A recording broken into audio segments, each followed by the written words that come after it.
versículo 1 al 3.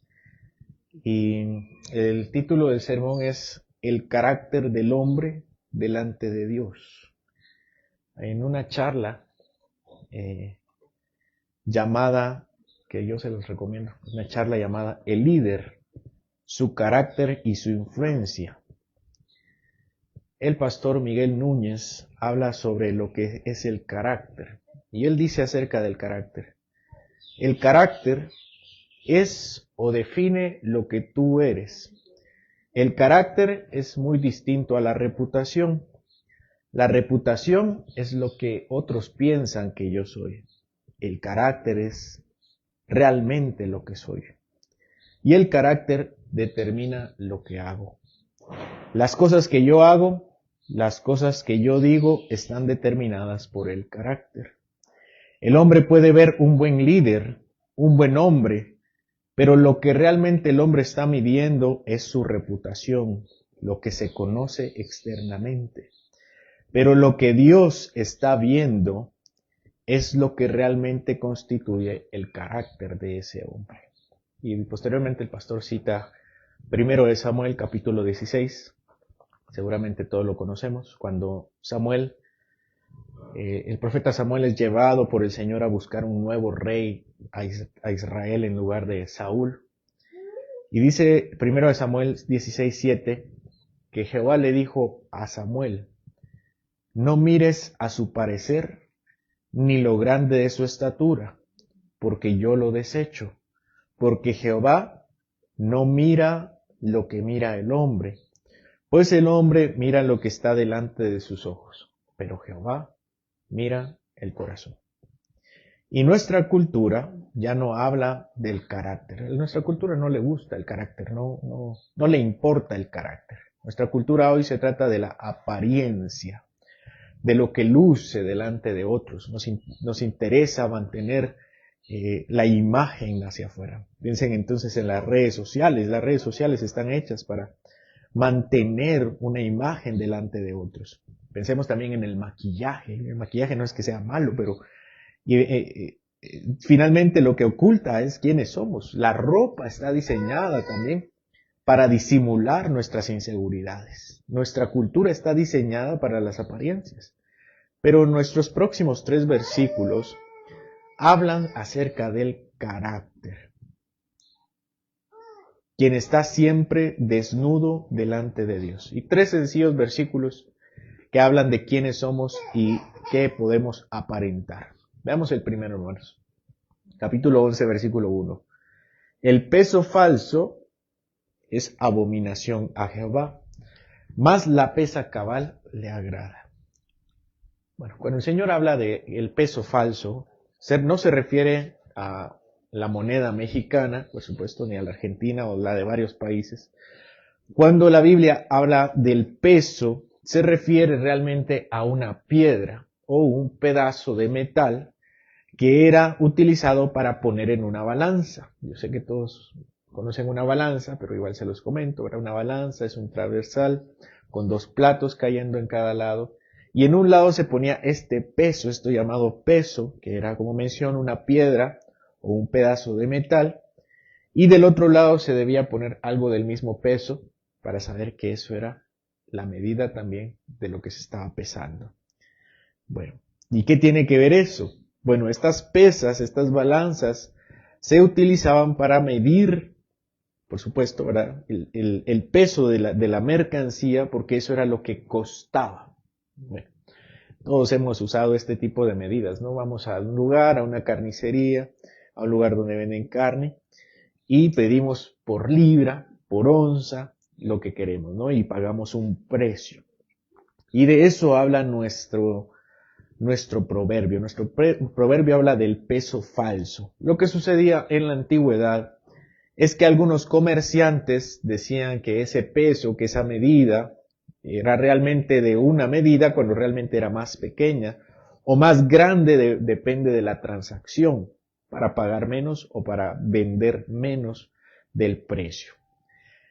Que si medía cierta onza, que si medía cierta libra, era una libra diferente, una onza diferente, con el deseo de alterar ese peso para engañar en sus negocios. Por eso realmente el peso falso significa alterar la balanza para que la persona comerciando ganara el mejor beneficio engañando al otro. De esta manera, alterar la balanza era algo de lo más normal para un comerciante en este tiempo. Pero este texto nos asegura que eso que es de lo más normal, a Dios no le causa nada de agrado. Así dice nuestro proverbio. El peso falso es abominación a Jehová. Jehová lo abomina. Abomina el peso falso. El Señor le desagrada cuando las balanzas son alteradas para engañar a los clientes, cuando se quiere obtener más de lo que se está ofreciendo, cuando se aprovechan para ganar más de lo que dan. Por el contrario, nuestro proverbio termina, ahí sí pueden ver en el versículo 1, y dice, más la pesa cabal le agrada. El proverbio nos dice que a Dios le gusta que esa balanza comercial esté bien calibrada para hacer negocios transparentes.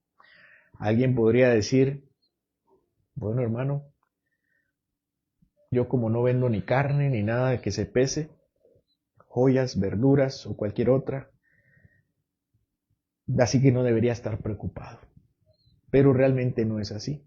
Porque lo que realmente está tratando de decir el proverbio, o lo que realmente habla el proverbio, es de nuestra relación con el dinero, nuestro amor al dinero.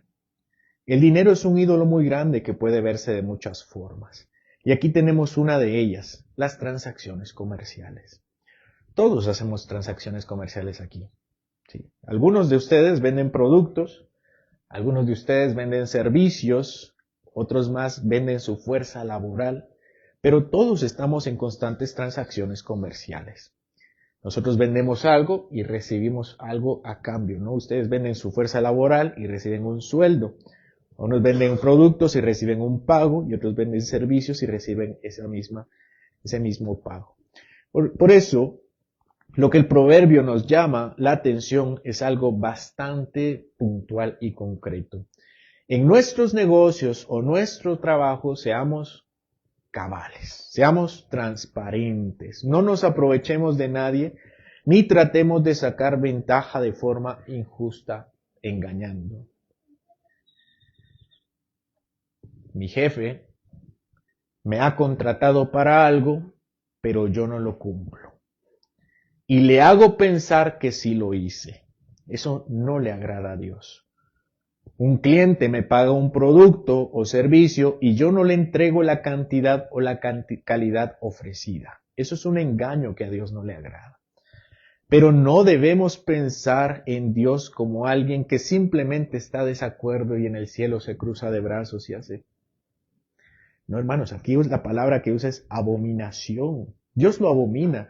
Es decir, que Dios le repugna a Dios. Dios odia y detesta y no es indiferente ante tal engaño. Un trabajador que falsea el peso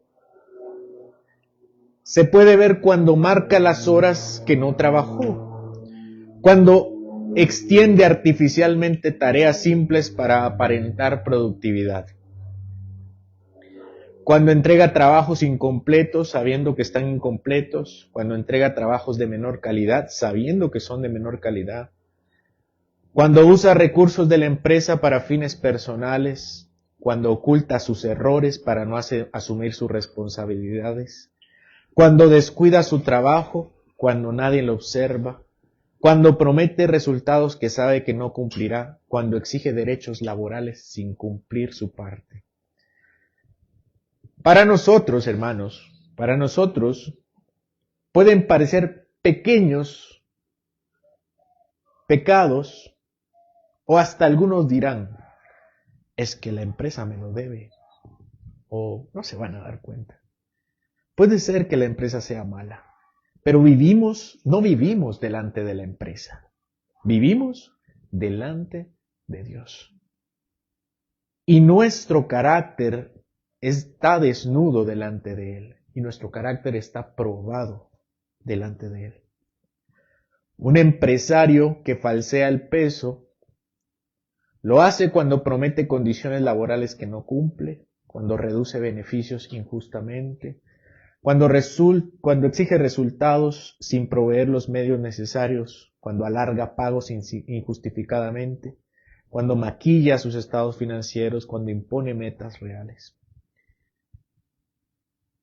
Y en el libro de Proverbios habrá por lo menos 3 textos más, si no mal recuerdo, 4 o 3 textos más que hablan de lo mismo. Ustedes van a leerlo conmigo, dice: el peso es abominación a Jehová. Pero lo que tiene de especial es el contraste. Vean lo que dice nuestro proverbio: el peso falso es abominación a Jehová. Y esta siguiente parte no la tienen los otros proverbios. Mas la pesa cabal le agrada.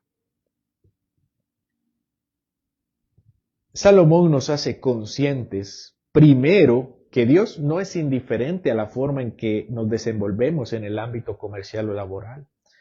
El ídolo del dinero es muy poderoso y tiene mucho poder sobre nosotros.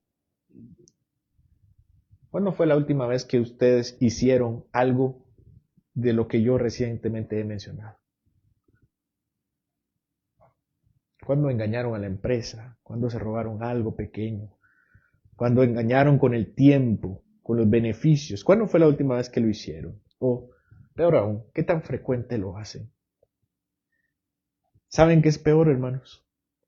Justificarlo. Eso es peor. Si yo me justifico, cuando yo empiezo a dar excusas y digo que lo que hice fue algo necesario, algo que yo me merecía, algo que no tiene relevancia, si yo me justifico, significa que a mí la opinión de Dios no me interesa.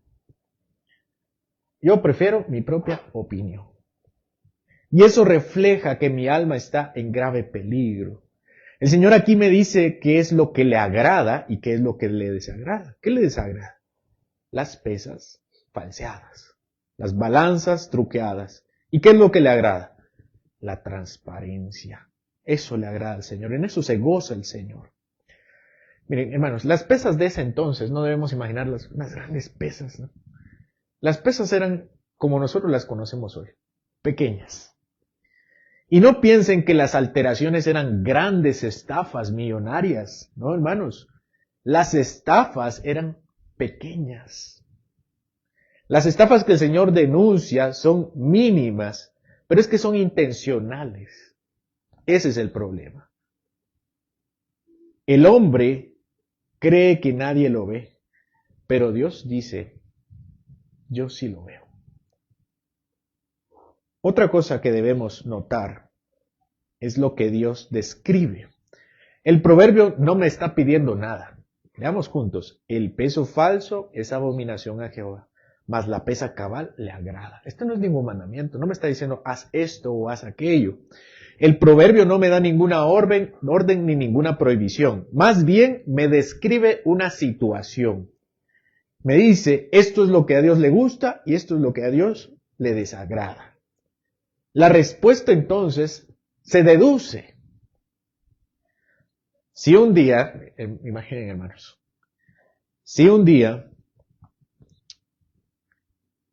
alguien viene a mi puerta, un desconocido viene a mi puerta, toca la puerta, aquí no tengo timbre, entonces toca la puerta, y me dice: mire, disculpe, usted no me conoce, pero yo le tengo que decir que a mí no me gusta el color de su pared. De hecho, su pared está muy fea.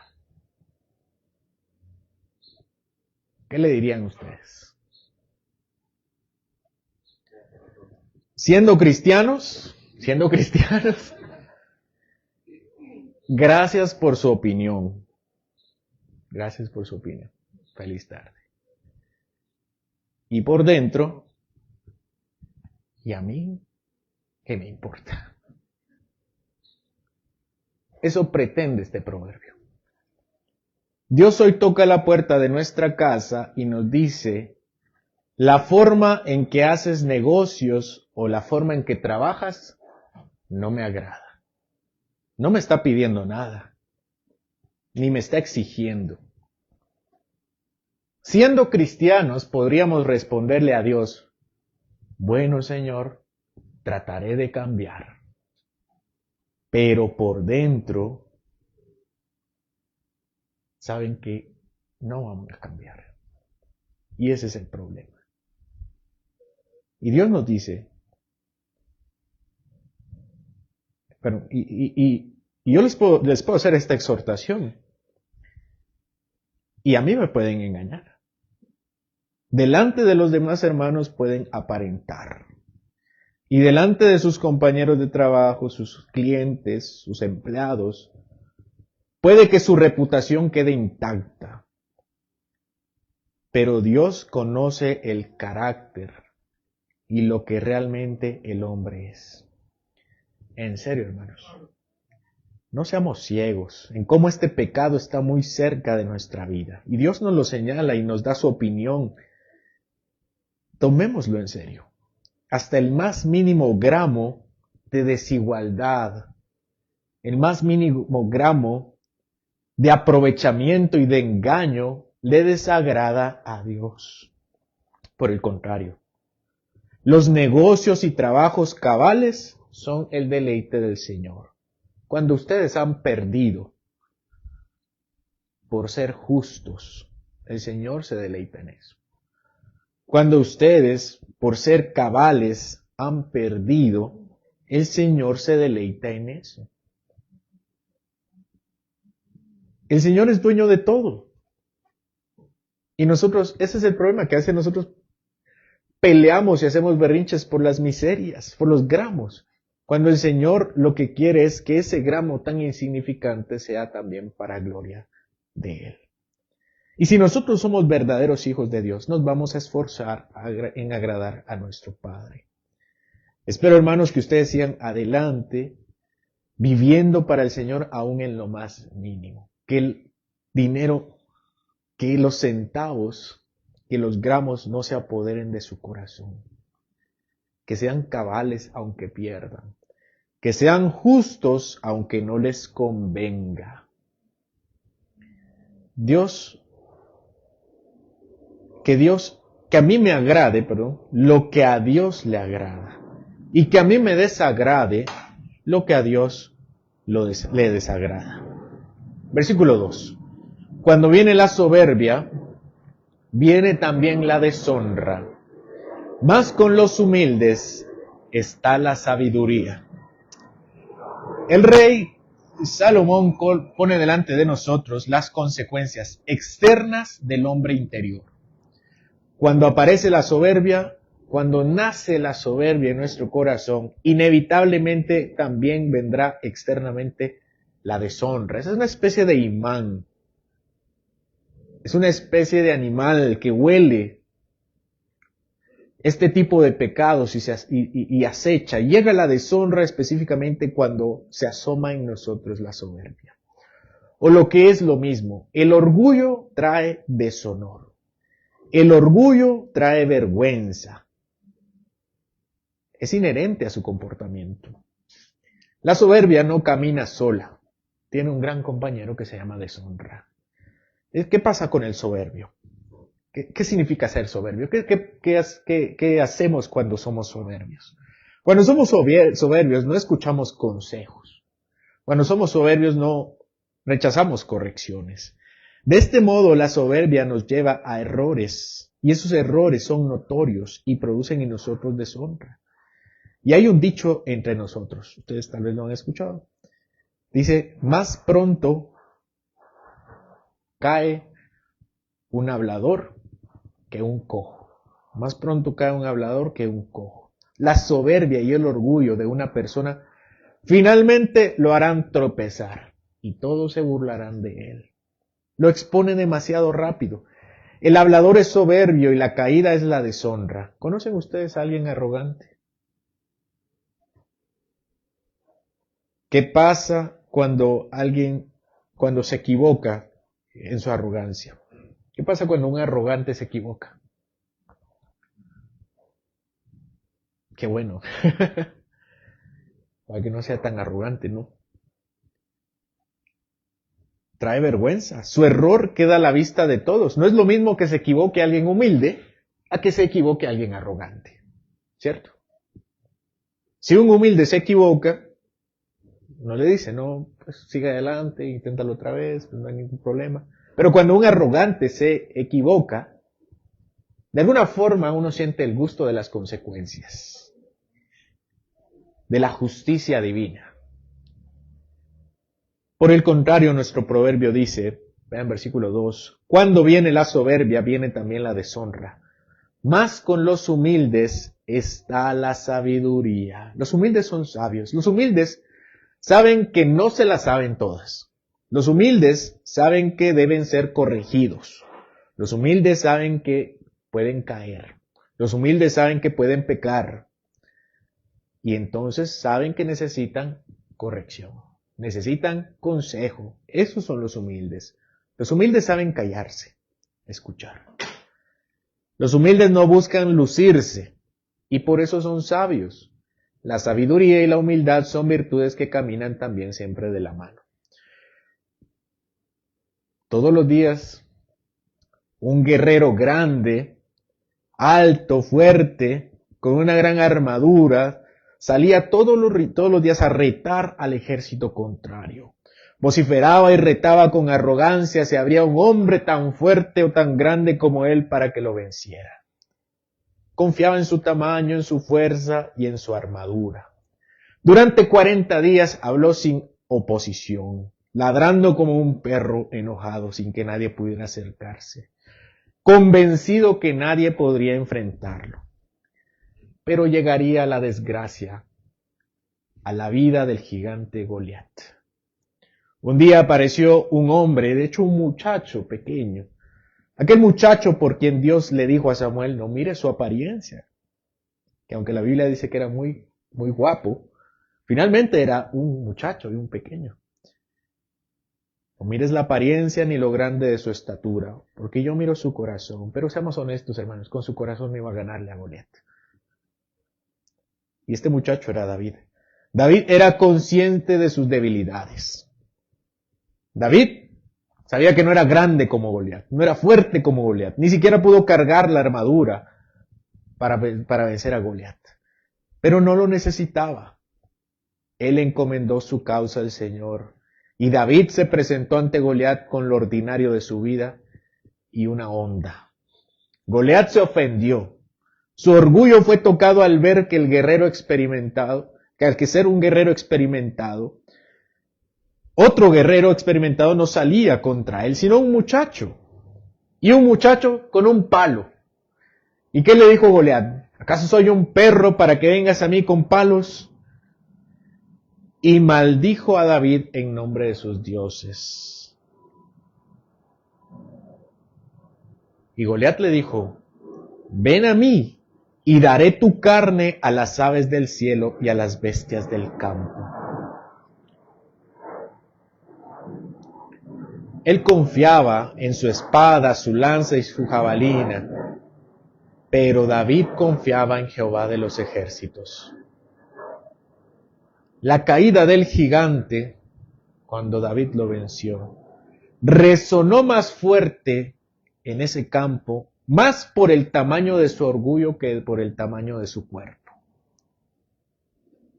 Y la soberbia, el orgullo en nuestras vidas, es más sutil que el sonoro filisteo, pero no es peor que la de él. Hay muchas formas en que la soberbia se manifiesta en la vida de un civil, no de un guerrero. Confiar más en nosotros que en Dios, no aceptar regaños, no aceptar correcciones, no pedir consejos, creer que no las sabemos todas. Hay muchas formas. Una forma muy útil para saber si somos soberbios, escuchen este gran consejo. Una forma muy útil de saber si somos orgullosos es pedirle a la persona que más te conoce si realmente eres soberbio. ¿Y sabes cómo sabrás más? Si crees que no tienes razón. Mire, ¿usted cree que yo soy soberbio? Yo creo que sí. Usted no tiene razón. Ay, cabal, confirmo la soberbia. Y ahí también sabremos que vendrá nuestra mayor vergüenza si no lo corregimos. Cuando viene la soberbia, viene también la deshonra. Pero con los humildes está la sabiduría. La humildad nos guarda. El que reconoce sus límites habla con cuidado. El que reconoce su imperfección escucha con la corrección y depende del Señor antes de actuar. Esta persona no necesita exaltarse, no necesita defender su imagen. Él sabe que es pecador. La sabiduría que Dios le ha dado habla por él. Es fascinante ver a un sabio. ¿Conocen ustedes a una persona sabia? Alguien humilde. Alguien que no aparenta ni trata de aparentar. Que espera que su carácter hable por él. Porque Dios hará que eso pase. Y esa es la promesa del proverbio. El último proverbio, hermanos. Versículo 3. La integridad de los rectos los encaminará, pero destruirá a los pecadores la perversidad de ellos. El tercer proverbio de esta mañana nos enseña que la vida se conduce con integridad o con perversión. El corazón recto tiene una brújula interna que lo orienta cuando el camino no es claro. Por eso dice que su integridad lo encaminará. Quien vive con rectitud no necesita calcular cada paso con astucia, porque su carácter ya le ha marcado el camino correcto. En contraste, dice que la persona pecadora, desleal, está torcida por dentro y no necesita enemigos quienes le hagan tropezar. Su propia falta de integridad le confunde y lo enreda y finalmente lo termina arruinando. Pensemos en alguien que enfrenta una decisión difícil o que tiene que decir la verdad. ¿Qué hace? La acomoda, la cambia para salir bien librado. El íntegro quizá pierda una ventaja, pero conserva la dirección. Un ejemplo muy claro lo encontramos en la vida de Ananías y Zafira en Hechos capítulo 5, versículos del 1 al 11. Ellos no fueron condenados. ¿Se recuerdan ustedes de la historia? Todos estaban dando sus bienes y todos estaban dando lo que tenían, lo mucho que tenían, lo poco que tenían.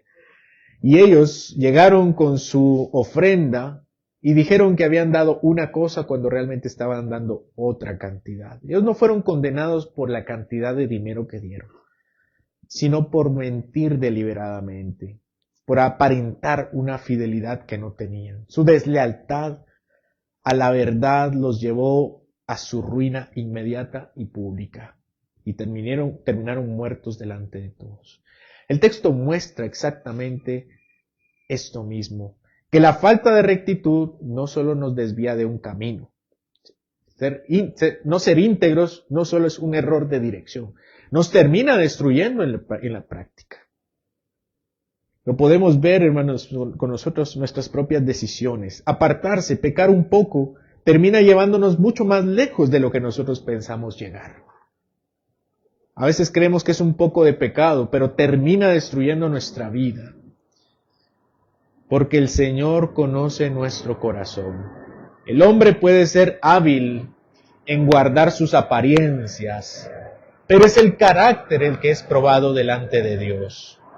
Al final de estos versos podemos ver lo que Dios aborrece, lo que Dios resiste.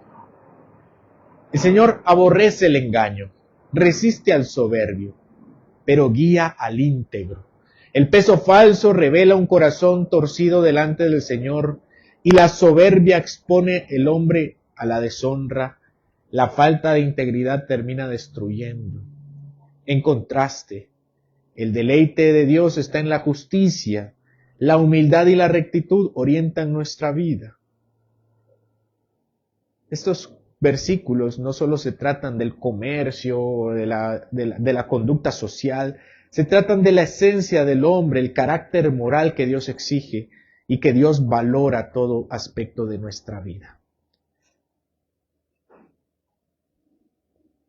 ¿Cuántas veces la soberbia nos ha hecho hablar de más, prometer lo que no cumplimos, aparentar nuestro carácter, nuestra reputación, pero hacernos caer por dentro. Este proverbio no permite que nos escondamos bajo excusas, porque las excusas se las podemos dar a las personas, pero vivimos desnudos delante del Señor. Nuestra integridad es probada en nuestro camino. Así que, hermanos, frente a este estándar tan alto y tan santo, la Escritura nos dirige a Cristo. No se trata solamente de escuchar y tratar de cambiar.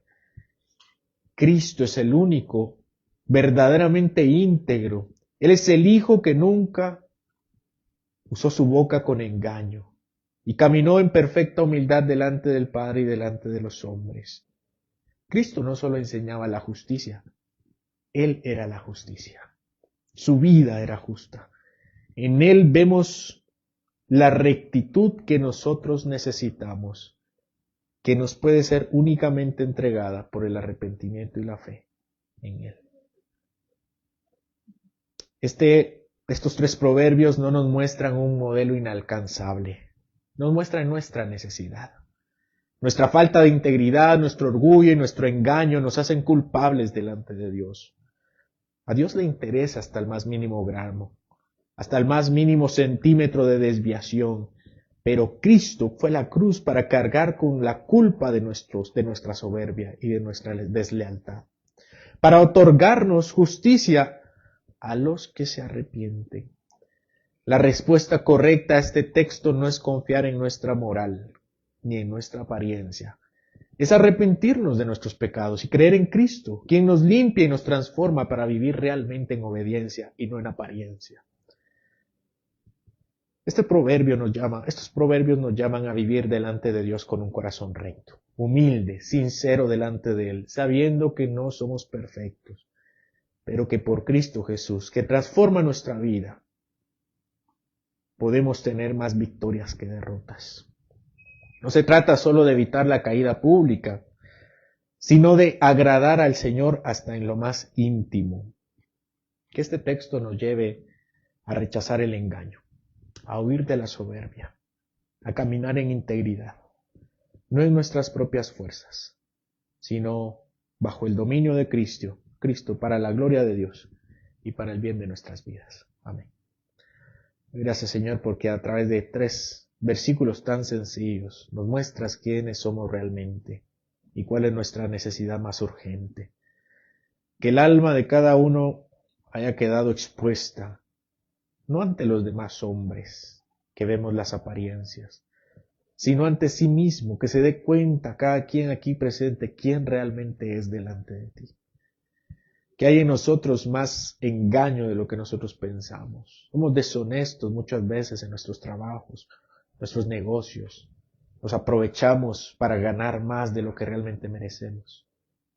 Y nos gusta aprovecharnos también de otras personas. También somos soberbios, Señor. Somos orgullosos y no nos gusta admitirlo. Y eso nos ha traído muchas veces deshonra también. Y también, Señor, que nosotros hemos caminado en caminos de perversidad. Pero tú nos has apartado y nos has llamado y hoy nos llamas a volvernos de ese mal camino para caminar en la integridad de Cristo. No en la nuestra, sino en la de Él, en su vida perfecta. Para que seamos, Señor, no solamente mejores personas, sino verdaderos hijos tuyos. Que hoy nuestro llamado sea para transformar nuestro corazón, que nos demos cuenta que somos incapaces de transformarnos y que necesitamos de ti, de tu salvación, de tu santificación en nuestro corazón. Gracias, Señor, por hablarnos de forma tan práctica, para que no tengamos excusa delante de ti. En el nombre de Cristo Jesús oramos. Amén.